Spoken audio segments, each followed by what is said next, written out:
करूयात आता क्षणाच्या ब्रेकिंग न्यूजने। प्रकरण न्यायालयात असल्याचं सांगत टॅक्स भरतो असं सांगणारे मंगेशकर हॉस्पिटलचे धनंजय केळकर पुन्हा तोंडघशी पडलेत।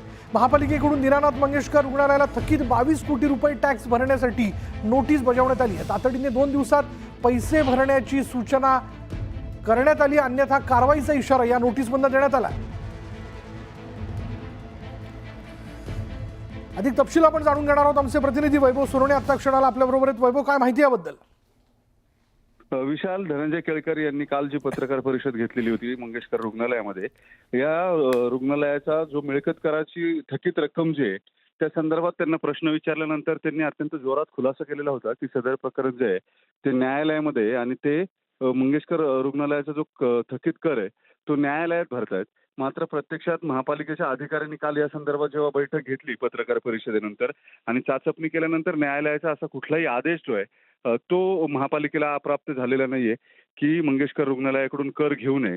त्यातही मंगेशकर रुग्णालयाकडून केवळ मिळकत कराच्या व्यतिरिक्त जो उपकर जो असतो, ज्याची रक्कम अत्यंत किरकोळ आहे, तीच रक्कम न्यायालयामध्ये भरली गेली असल्याचं स्पष्ट झालं।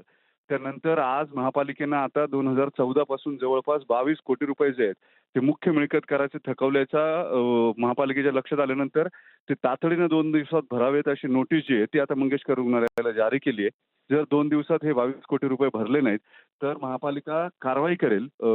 या मंगेशकर रुग्णालयाच्या ज्या मिळकती आहेत त्या मिळकती ताब्यात सुद्धा घेतल्या जाऊ शकतात। त्याच्यामुळे हे सगळं प्रकरण जे आहे ते आता मंगेशकर रुग्णालयाच्या अंगावर जाताना दिसतंय। याचं कारण केळकरांनी जी पत्रकार परिषदेमध्ये माहिती दिलेली होती ती अर्धसत्य होती। ते न्यायालयात पैसे भरत असल्याचं त्यांनी जरी सांगितलं तरी मुख्य कर वगळून उपकर जे साधारणपणे केवळ 15% असतात, म्हणजे 100 रुपये जर मिळकत कर असेल तर वरचे 15 रुपये जे आहेत ते उपकरांचे असतात। तेवढेच फक्त मंगेशकर रुग्णालयाकडून 2014 पासून न्यायालयात भरले जात आहेत, ज्याचा अर्थ आहे मूळ मिळकत कराची रक्कम जी आहे साधारणपणे 80% रक्कम जी 22 कोटी रुपये होते ते अजूनही थकीत आहे।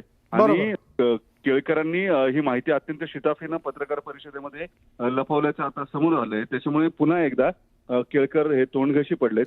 या सगळ्या प्रकरणामध्ये त्यांनी ज्या धन्यवाद वैभव या सगळ्या तपशिलाबद्दल।